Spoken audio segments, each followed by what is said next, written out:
Hey folks, welcome back. Oh, that actually is still a little loud. You know what, I'll just go with it. Hey, so, short version is today we're just going to take a look at Historic Anthology 6, and I'm going to give my, for lack of better words, predictions on how much I think various cards in this anthology are going to impact Historic Brawl. Also, as a brief note, I'm then probably going to go look at Explorer Anthology 1 as well, just because it has a bunch of other neat stuff. And pretty much that's all I'm going to do for this video. So we're just going to go look at each card. I'm just going to give my thoughts on it, what it'll do for the format.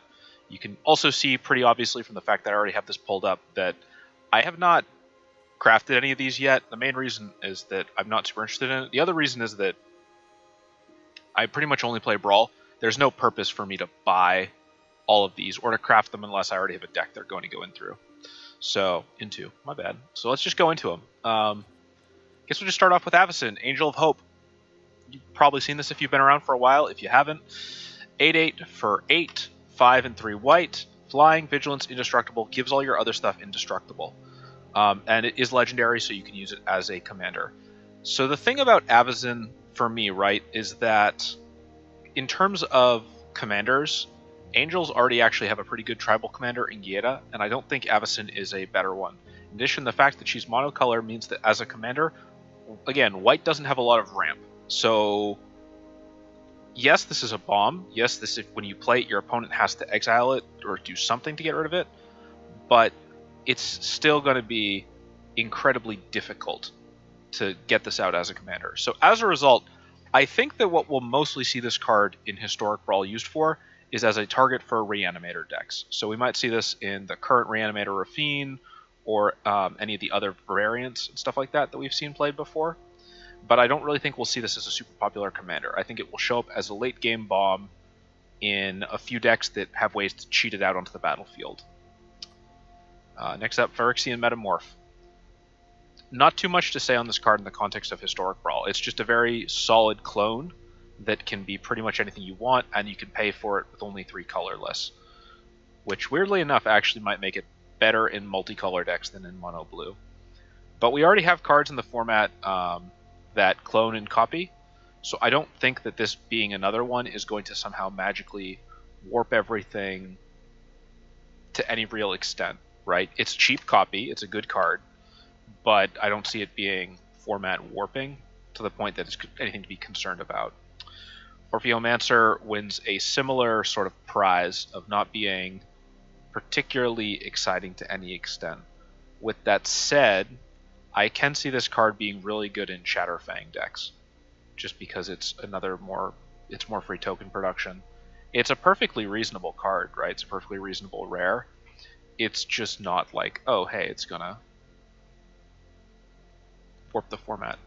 Knight of Souls Betrayal, perfectly solid enchantment, might get used in control black decks.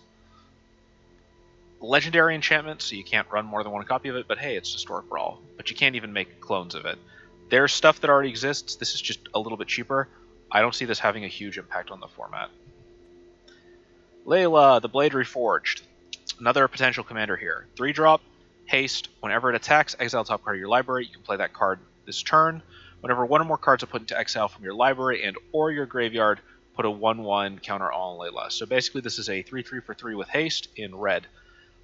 As a commander on its own, I think it's pretty meh, but as a potential card that goes into like Prosper, the current Warlock deck, this actually seems kind of decent.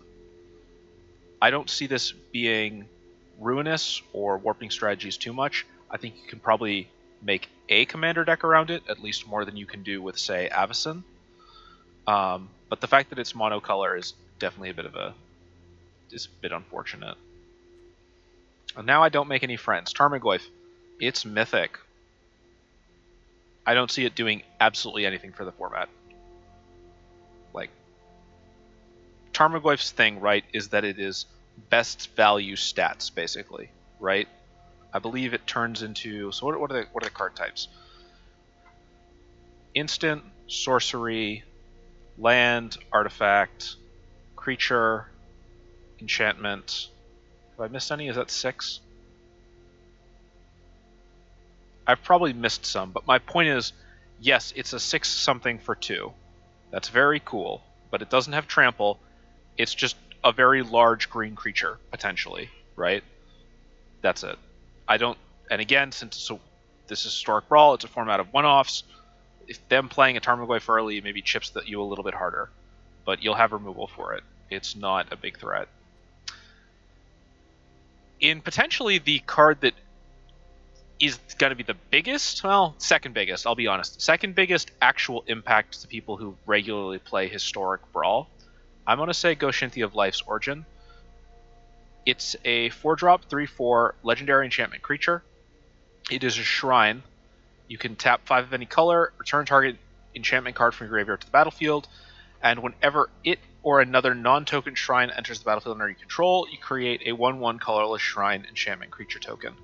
So, the thing for me that is most interesting about Goshens of Life's Origin, and I'm probably going to bring up a different set of cards really quickly to illustrate this. Let me just go so we'll do collected, not collected. I'm just going to turn this filter off. Is that I'm not saying it's a bad card. It will be played in Shrine decks. I'm not sure it will be played as the Commander. Here's why. Legendary. 1, 2, 3. So here's all the 5-color commanders, right? Oh, not even 5 color commanders. It's all the 5 color legendaries. Let me just switch that over to just creature and planeswalker. We don't have any 5-color planeswalkers, do we? So the contestants right now, right? So when you're considering, hey, I want to build around Goshens as a commander, the comparison, or like not comparison, the other cards, right, that you might say, well, maybe I'll run this as the commander instead, are probably Kenrith, Coyote, and Golos, right? So when I say I'm not sure how powerful Goshens is as a commander, I'm not saying it's a weak commander.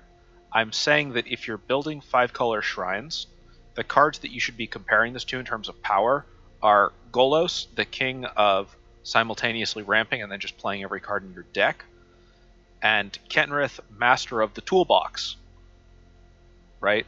And then Coyote, the haha, you don't actually get to destroy my thing. So maybe it's probably, in terms of as a shrine commander, I would say it's on par or better than Coyote, based on just reading it, right? That'd be my guess. I don't know if it's better than Kenrith and Golos. Might be, but I haven't played it yet, right? Like, its big thing is that it generates token shrines, right? So your shrine effects ramp up really quickly, but it's vulnerable to enchantment removal, it's vulnerable to creature removal. It is still fairly expensive. Its activated ability takes a little bit. It doesn't have haste, right? So I'm a mixed bag on it. I don't think it'll be bad. I just don't know if it'll be as good as like Kenrith or Golos. Anyway, after that brief, let's go back to the rest of this Historic Anthology. Oops, not just Legendary. Yeah, so we'll come back to that one in a second. I'm going to do all these lands last. Next up, Glimpse the Unthinkable. Maybe you use it in a Reanimator deck, but I don't know how good this actually is, right? It's sorcery speed, so you can't hold it. It's only 10 cards, so even if you're playing against somebody running a mill deck, right? I don't see this card being hyper heavily used in Historic Brawl.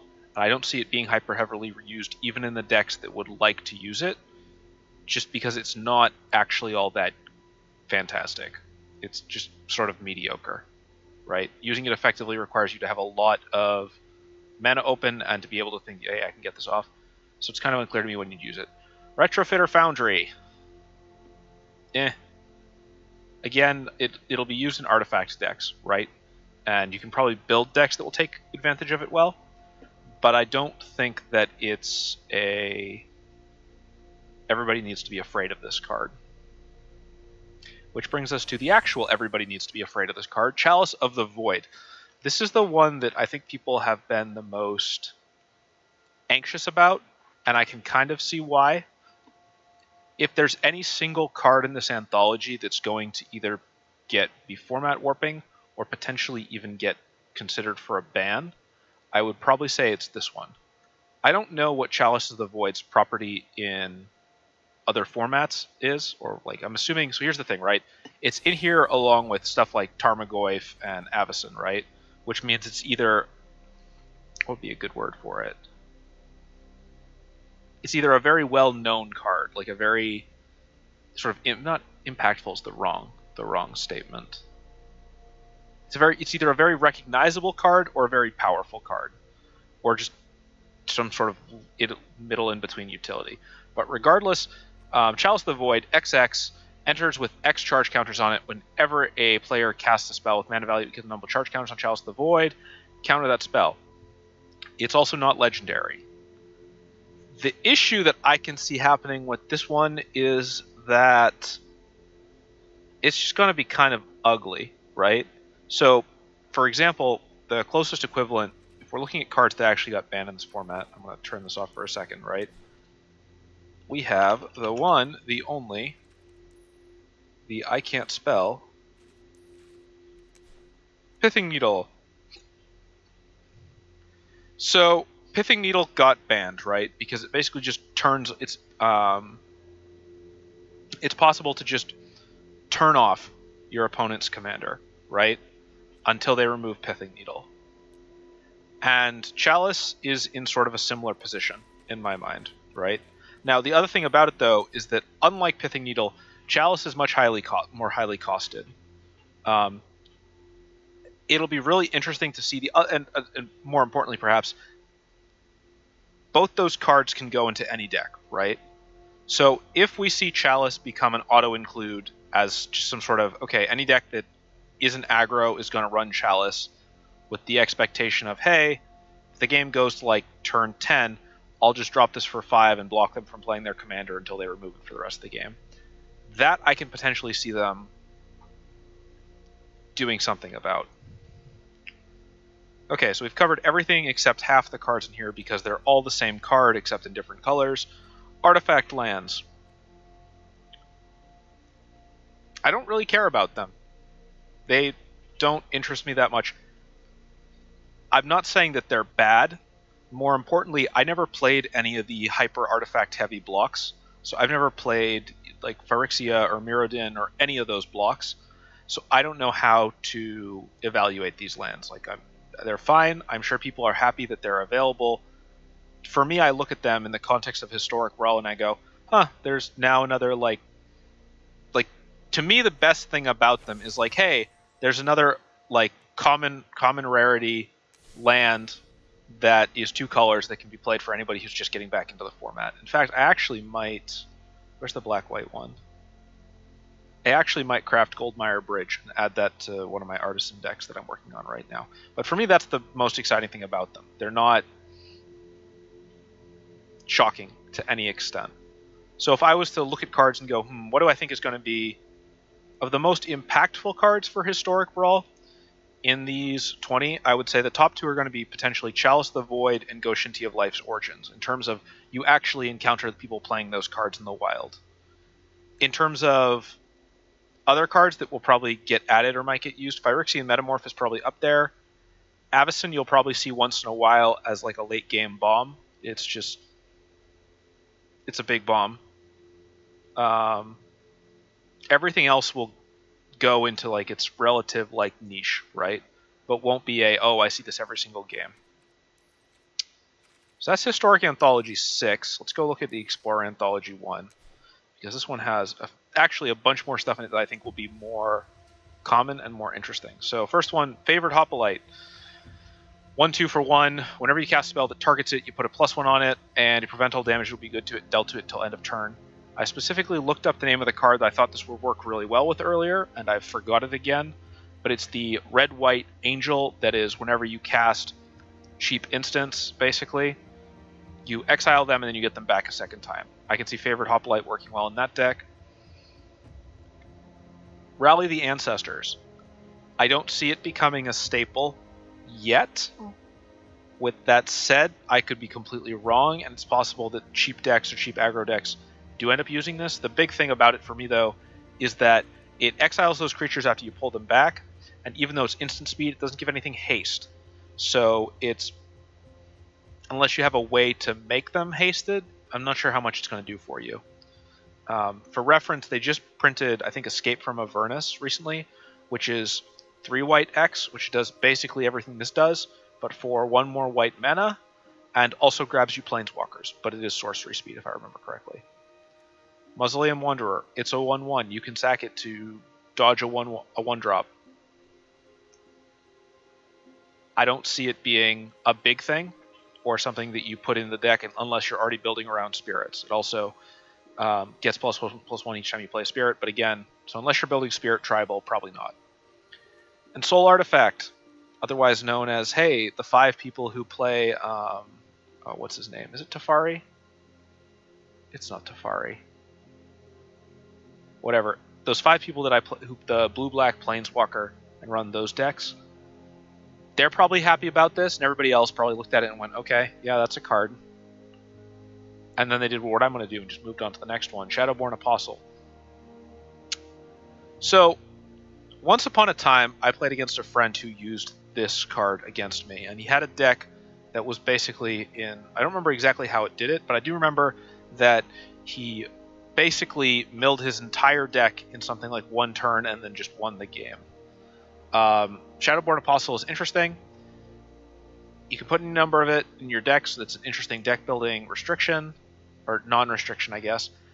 Black, sacrifice 6 creatures, search your library for a demon, put it onto the battlefield, and shuffle. So, I don't think this is going to become the new rat deck, but, you know, it could happen. Shadowboard Apostle is neat. You can do some funky stuff with it. I've been on the receiving end of that funky stuff, but I don't know to what extent that's going to be meaningful in Historic Brawl. Tainted Remedy. Actually, I can see this being played. If opponent would gain life, that player loses that much life instead. This one's probably pretty meaningful. There's a lot of big life gain decks out there, and there's a fair number of...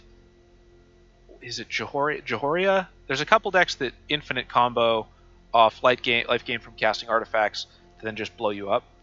I can see this being put into a fair number of decks, not necessarily to win, but to just block your opponent's ability to life gain and to just accelerate the pace of the game. So I see this one actually potentially being used.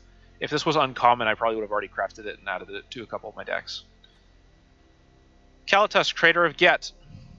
Mono black, 3/4, lifelink. If an non-token creature would die, you exile it and create a 2/2 zombie. Or sorry, if your opponent's stuff dies, you exile it and create zombies. 2 black, sack another vampire or zombie, put +2 1/1 counters on him. It's perfectly ordinary. It's fine. I'm a little surprised it's in the Mythic slot, honestly. But I guess they don't want us getting this for free. I have no strong feelings about this card. It's a perfectly reasonable commander, but I don't know that it does anything super exciting. It just makes zombie tokens. It's a 3/4. It's decently statted. It's perfectly fine, but it doesn't do anything unique enough to be like, oh, what an incredible build around. Also, it doesn't work on tokens. Titan Strength. We already have good cards in red that do stuff. I don't see this being impactful in Historic Brawl, or even if it is, it doesn't matter too much. Searing Blood. Similar sort of thing. Probably only going to be played in either mono red or other decks like that. It's not a bad card. It's a pretty good card. It's just, since it's a one-of, you can't really rely on it. And the same thing can pretty much be said for Temur Battle Rage, right? Most decks that would be running this does give Double Strike fairly cheaply, and it does give Trample if you've got Ferocious. So, I don't know. Maybe it'll become a bit of a thing, but all 3 of these red spells, I'm not like, oh man, look at that. This card, though, Alesha, who smiles at death. 3-drop, first strike. Whenever it attacks, you can pay either 2 black or 2 white, or, you know, some combo of them. If you do, return target creature with power 2 or less from your graveyard to the battlefield, taps and attacking. 3/2, and it's got first strike. I think this is actually, there's probably some cool decks you can make with this. I think this is actually kind of a cool commander. As a red weenie commander that will actually have access to black and white, so it's a nice 3-color commander. I think this will probably see some form of light play, How good the decks you built with it end up being will probably determine if you see a lot more of it. But I like this card. I think it's neat. Elvish Mystic.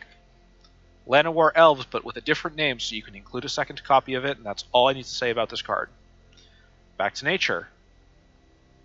I think this is probably for me, this is probably the sleeper of all these cards in terms of something that will just become a staple that gets run in the colors of those decks.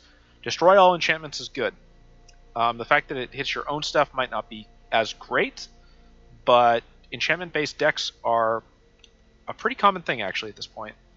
So giving green the ability to just remove all enchantments as a cheap sort of mini board wipe at instant speed, I think we will probably see this played. I think this will probably, it's also only an uncommon, so crafting it and trying it out won't be hard. I will probably start adding this to maybe some of my green decks at some point. Actually, what will happen is I'll forget that this card exists, have it played against me, and then do that. Tireless Tracker. It's basically a landfall clue deck. It'll probably get played in landfall decks by people who want to spend a rare wild card to craft it. I think it's perfectly decent. I don't think it's incredible or, again, like format warping. I think that it'll get slotted into a couple archetypes that already exist and be perfectly reasonable there. Battle-wise Hoplite. This one actually kind of puzzles me because I don't think we really have a white-blue, or at least it's not an archetype I run into when I queue up. White-blue aggro is not something I see, and this basically is white-blue aggro. Oh, you know what? This might... Well, no. I don't know. I don't know what deck wants to run this card. So, I'm just kind of like, on it. I'm not saying it's a bad card. I'm saying in Historic Brawl, I don't know what archetype goes, yes, this is exactly what I needed. Supreme Verdict. I suspect we'll see a lot of this card. It is basically just a more color-specific and better Wrath of God. Everybody loves Wrath of God. So, yeah. This will be played. This will be crafted, this will be played, and I will rage every time I fight into it. But hey, it does give white-blue, more board wipes, which they didn't already have enough of. Slaughter Games. I could go either way on this one. There were people making an argument. Not people. I was trying to make an argument myself earlier. Yeah, this will be played. But I don't know. Its big thing, right, is that it can't be countered.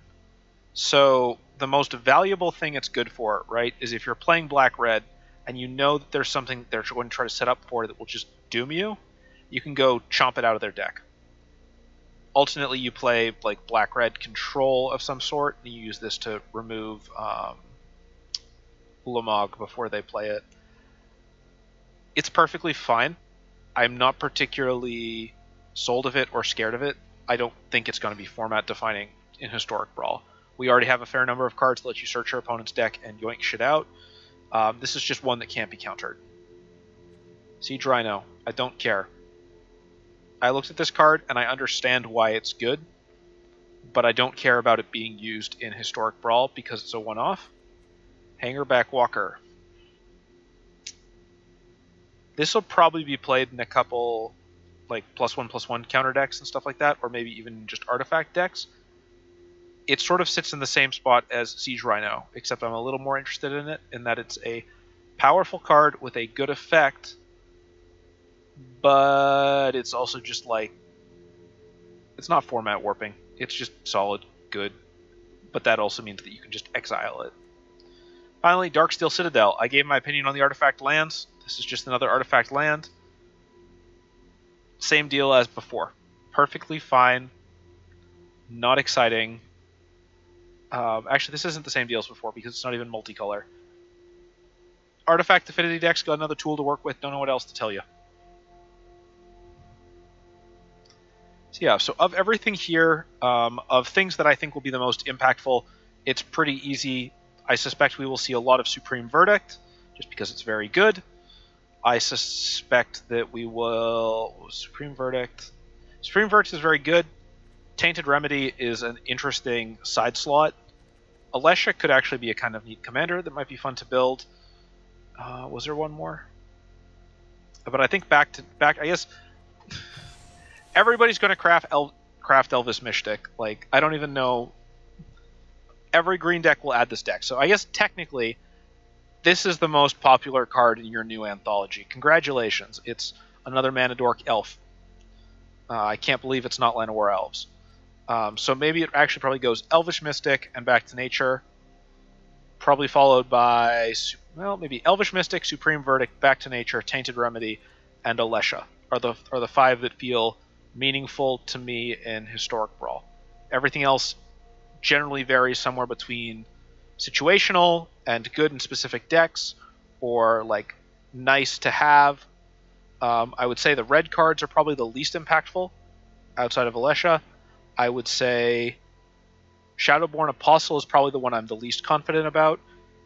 Anything that breaks deck building restrictions can usually do something absolutely bonkers. So it'll be neat to see if somebody finds a way to break that card. And that's pretty much how I feel about these. Combined, it's a fair number of stuff. We got actually a fair number of new... Yeah, we got a fair number of new commanders, actually. How many did we get? Yeah, we got like 5 new commanders. Avacyn, I don't think we'll see played as a commander. Caltest is perfectly ordinary. Alesha's neat. Goshen's neat. Layla is fine, but I feel like works better as a new drop in other decks. That's pretty much all I have to say today, honestly. There's not much else. I'm not going to be posting this video to the subreddit or anything, just because it's basically a lower effort tier list. But yeah, if you disagree, if you got your own thoughts, if you have a really cool list for any of these new commanders, actually, maybe let me know or post it in the comments, because I'm curious to see what people do with these.